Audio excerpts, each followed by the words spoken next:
네, 오늘은 IT 업종에 대해서 좀 살펴봐야겠습니다. 어제 SK하이닉스와 LG전자 완전히 극명한 움직임을 보여줬습니다.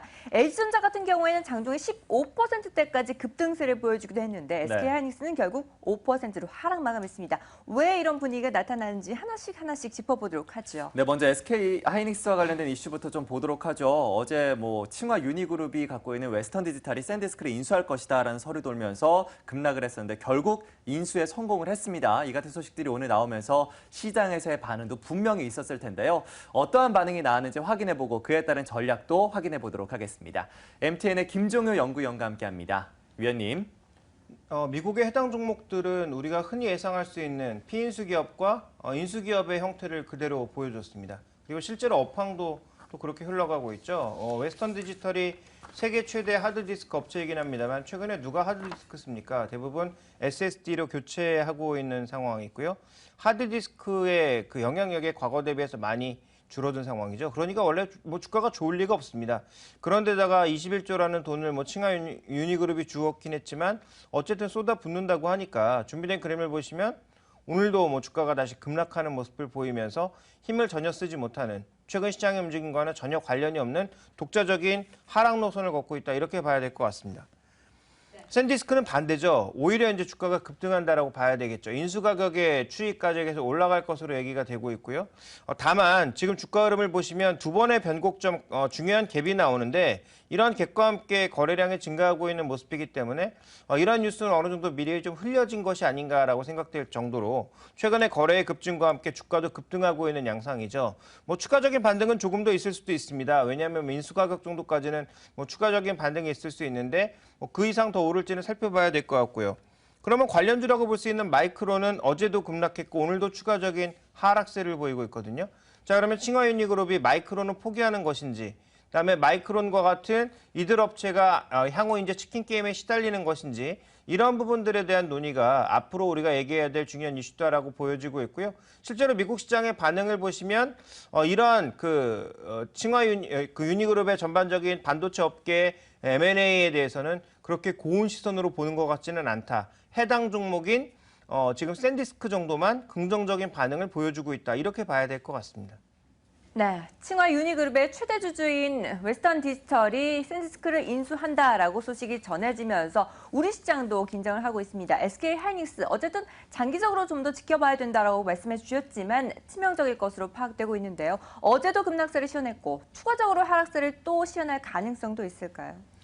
일단 하락세는 나오겠지만 낙폭 자체는 줄어들면서 추가적인 하락은 제한되겠죠. 왜냐하면 이 저성장 국면에서 이미 한번 들이맞은 상황 아닙니까? 칭화유니그룹이 처음에 언급됐던 게 마이크론이었기 때문에 그나마 잘 나가던 주가가 확 꺾여진 것은 최근에 반도체 가격 하락에다가 이미 이러한 부담감을 반영하고 있었고 어제는 카더라가 나왔고 그 카더라가 굉장히 이제 반영도가 높은, 그러니까 사실 가능성이 높은 그런 뉴스였기 때문에 주가는 먼저 하락했고요. 오늘은 악재가 이제 표면화된 거죠. 우리가 흔히 얘기하듯이 루머가 뉴스가 되는 순간 그 영향력은 줄어든다라고 얘기하고 있기 때문에 아마도 오늘 영향력은 줄어들겠지만 근본적인 문제는 준비된 그림에 있습니다.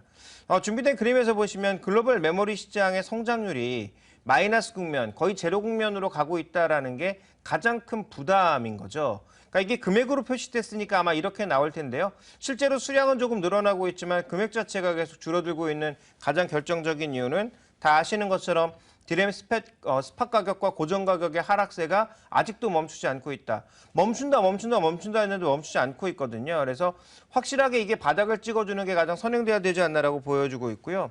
낸드 플래시도 마찬가지입니다. 지난 저점 부근에서 횡보하고 있긴 합니다만 반등이 전혀 나오지 않고 있거든요. 이게 이제 4분기에 반등한다, 내년 1분기에 반등한다라는 얘기가 나오고 있는데 이런 반등을 좀 더 확인해야 그리고 실적 컨센서스를 확실하게 만족시키거나 정말 서프라이즈한 그런 SK하이닉스의 실적을 보여주어야 반등의 계기를 마련할 수 있다라는 점에 저는 동의를 하고 있습니다. 문제는 뭐냐면 단기적으로는 이런 이슈들이 나와서 반등할 수 있는데 그럼 그 다음엔 중장기적으로는 어떻게 될 건가에 대해서는 누구도 확언을 못한다라는 거죠. 할인 요소가 충분하지 않습니까? 이렇게 저성장하는 시장에 다 들어와서 뭔가 다시 막 중국 기업들이 들어와서 판을 지금 헤집어 놓고 있거든요. 미꾸라지 한 마리가 강물을 흐려놓는다고 이렇게 다시 정리되어 있는 반도체 판을 만약에 중국 업체들이 들어와서 헤집어 놓으면 별로 이제 좋은 상황은 아니라는 거죠. 그렇지 않아도 이제 성장률이 떨어지고 있는 구간에서는 그래도 큐라도 좀 늘어나는 것이 위안 요소였는데 이 큐가 늘고 있는 과정에서 중국이 들어온다. 그리고 중국이 다시 공격적으로 들어온다라고 하는 것은 전체 반도체 기업들에게는 굉장히 부담 요소, 특히 반도체 중에서도 메모리 반도체들에게는 부담 요소가 될 수밖에 없습니다. 삼성전자는 캡티브 마켓을 통해서 방어할 수 있는 그 여력이 있지만 SK하이닉스는 그런 여력 자체가 없기 때문에 앞으로도 단기적으로 뭐 반등 가능성이 열려 있을지 몰라도 중장기적으로는 비중 축소 과정이 아닌가 좀 이렇게 보셔야 될 것 같습니다. 네, 이렇게 해서 어제 급락했던 SK하이닉스에 대한 이야기 들어봤고요. 이어서 어제 급등했던 LG전자에 대한 이야기도 들어보도록 하겠습니다. 전기차 사업까지도 확장을 하면서 앞으로의 기대감이 드러났고요. 어제장에서 15% 가까운 상승을 보여줬었는데요. 일단 LG전자의 기존 사업은 어떻게 진행되고 있는지부터 진단이 필요할 것 같습니다. 어떻게 되고 있습니까? 뭐 말할 필요가 없죠. 뭐 다 안 좋습니다. 뭐 LG전자가 그동안 계속 제가 볼 필요가 없다, 뭐 그다음에 나쁘다라고 말씀드렸던 이유는 뭐 기존 사업들이 전혀 안 되고 있기 때문이고요. VC라고 불리는 이 자동차 사업이 급격한 성장 가능성은 없었기 때문에 성장 가능성은 있지만 이게 실적에 반영되는 데는 오랜 시간이 걸리기 때문에 LG전자에 대해 관심 없다라는 말씀을 여러 번 표명해 왔습니다. 어제 이제 뉴스가 나오면서 한 종목은 SK하이닉스 급락했고 이 종목은 급등했는데요. 준비된 그림을 보시면 이 종목의 지금 매출액과 영업이익률 추이를 보시면 매출액은 성장을 못하고 있고요. 영업이익률은 2% 정도의 수준입니다. 정말 별 볼 일 없는 회사죠. 영업이익률이 2%. 물론 적자 내는 기업보다는 낮지만 어차피 영업이익률이 거의 뭐 바닥 수준, 뭐 제로 수준이라는 것입니다. 그래서 해당 사업부별로 조금 다르긴 합니다만 어쨌든 TV 시장, 그나마 나아지고 있는 TV 시장도 성장률 국면에서 보면 거의 제로 수준이죠. 이게 앞으로도 크게 커질 가능성 거의 없다라고 봐야 되겠죠. 왜냐하면 뭐 하이센스를 포함한 중국 업체들의 반격이 북미 시장을 포함한 해외 시장 쪽에서 많이 나타나고 있는 양상이고요. 또 샤오미 TV, 뭐 어저께 보셔서 다 아시겠지만 가격 기준으로 봤을 때 LG전자 제품의 3분의 1 가격에 풀리고 있습니다. 중국에서는 이제 더 이상 LG전자나 삼성전자 제품이 팔릴 리가 없고요.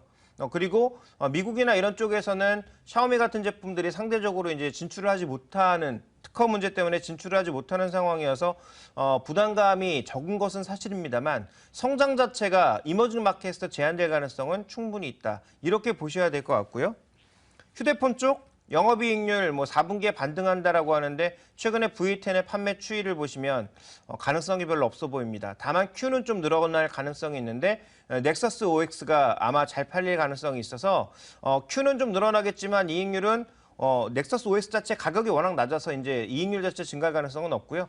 V10은 거의 뭐 실패라고 또 봐야 되기 때문에 G4 이어서 두 번 연속으로 프리미엄 폰이 실패한다? 이익률은 거의 제로겠죠. 그다음에 또 하나 우리가 살펴봐야 될 것은 그나마 이제 기대하고 있는 게 이 가전 부분인데요. 가전 부분은 왜 기대하고 있느냐? 준비된 그림에서 보시면 원자재 가격이 떨어져서 원가 부분에서 일단 세이브 요인이 있고요.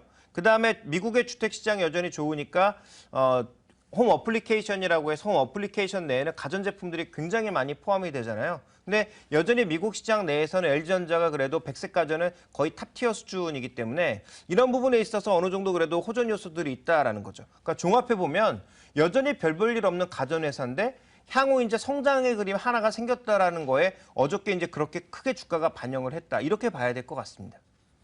네, 스마트폰 사업 부분의 부진은 여전한 상황입니다. 하지만 전장 사업 부분을 통해서 성장 동력을 확보해 나갈 수 있을지 앞으로 기대감을 모으고 있는데요. 기대를 해야 될지 아니면 좀 더 신중하게 지켜봐야 될지 모르겠습니다. 어떻게 보시나요?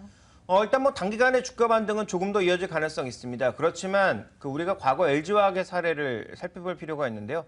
전기차 기대감만으로 2016년 실적까지 끌어다 써서 PER 뭐 40배, 50배까지 끌고 갔던 적이 있었거든요. 그러다가 이제 주가는 당연히 박살이 났죠.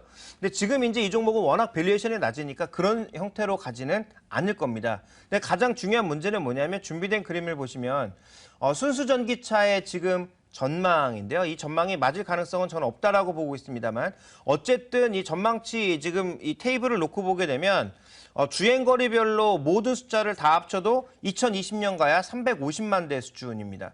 그러면 하이브리드까지 합쳐도 2020년이 돼도 지금 1,000만 대가 안 된다라는 얘기가 나오고 있습니다. 한 해 팔리는 미국의 자동차가 1,600만 대고요. 지금 중국은 더 많을 거다라는 얘기가 나오고 있는데 2020년까지 가도 지금 전기차 하이브리드, 플러그인 하이브리드를 다 합쳐야 1,000만 대 수준이라는 거죠. 그러면 현재 과연 이 중에서 지금 GM에 납품하고 있는 LG전자의 판매량은 과연 2020년도에 얼마나 될까요? 고민이 필요하다라는 것입니다. 전기차 향후 대세고요. 장기적인 측면에서 VC 쪽으로, 이 자동차 쪽으로 가는 거 맞다라고 보고 있고 저는 뭐 굉장히 중요한 변화를 겪고 있는 중이다라고 보고 있습니다. 그런데 이 뉴스 하나로 LG전자가 영광의 주가를 갈 것이다라고 호도하는 것은 제가 보기엔 굉장히 어설픈 논리다라고 보고 있습니다.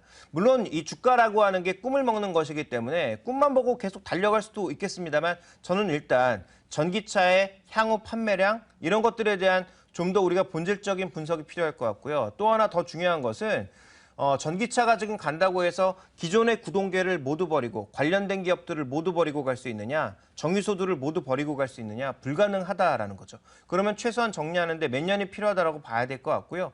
또 하나, 지금 중요한 건 GM과 여러 가지 협약을 거쳐서 계속 검사를 하고 테스팅을 하고 하겠죠. 그 과정을 통해서 실제로 매출이 발생하는 것도 아무리 빨라야 2017년 뭐 중후반 정도라는 거죠. 그러면 이 종목에 대한 그 실적 추정치를 끌어올릴 만한 요인이 아직은 없다라는 측면에서 고민이 필요하다라고 보고 있고요. 그럼 결론적으로 LG전자의 밸류에이션 지금 차트를 보면 PR은 말할 게 없고요. PBR 측면에서 거의 최저 수준인 0.6배 수준에서 반등을 하고 있습니다. 어디까지 갈 거냐? 적어도 6만 원에서 한 7만 원 정도 사이까지는 갈 수 있다라는 거죠.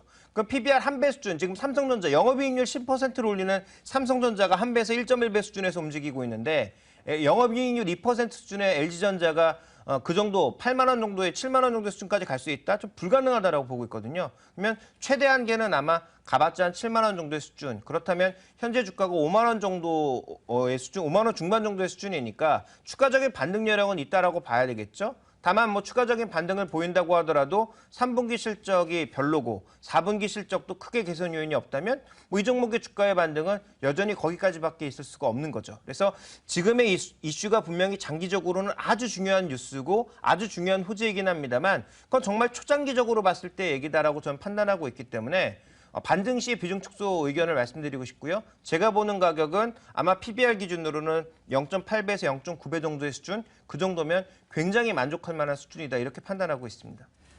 네, LG전자의 주가가 급등이 나타나고 있지만 추가적인 반등일 경우에는 비중 축소도 가능하겠다라는 이야기 전해주셨습니다. 오히려 전장부품 쪽이 좀 더 유리한 상황이 전개될 수 있다라는 이야기도 우리가 한 가지만 더 살펴볼까요? 지금 준비된 좀 그림을 보시면 여러 가지 이제 부품들이 이렇게 나열되어 있는데 핵심은 뭐냐면 ADAS와 같은 전장 부품은요. 지금은 전기차에도 쓰이고 플러그인 하이브리드에도 쓰이고 만약에 이쪽으로 가지 못하고 지금 현재 상태를 유지한다고 하더라도 쓰인다라는 거죠. 그럼 공용으로 쓰이는 제품이 뭐냐? 바로 그 부분에 초점을 맞춰야 된다라는 것이고요. 그래서 저는 LG전자보다는 차라리 LG노텍이나 만도가 더 낫다라고 판단하고 있는 것입니다. 그래서 자동차 쪽을 보신다면 전기차와 관련돼 있는 전기차에 올인하고 있는 쪽을 보시기보다는 오히려 범용 쪽에 관심이 있는 그런 종목군들에 단기적으로는 더 관심을 가지시는 게 맞다라고 보고 있고요. 초장기로 가면 LG전자나 아니면 삼성 SDI, LG화학 이런 종목군들이 당연히 더 좋다라고 보고 있습니다. 네, 이렇게 해서 전기차와 관련된 종목들의 이 전략까지 모두 다 세워봤습니다. 워낙 이슈들이 많기 때문에 이에 따른 전략들도 여러분들이 꼼꼼하게 체크해 보셔야 될 것 같은데요. 저희가 항상 여러분들과 관련된 이슈들 정리해 드리도록 하겠습니다. 이어서 국내 시장에 대한 전략도 세워보도록 하겠습니다. 오늘장 선전략을 통해서 오늘 시장 전략 확인해 봅니다.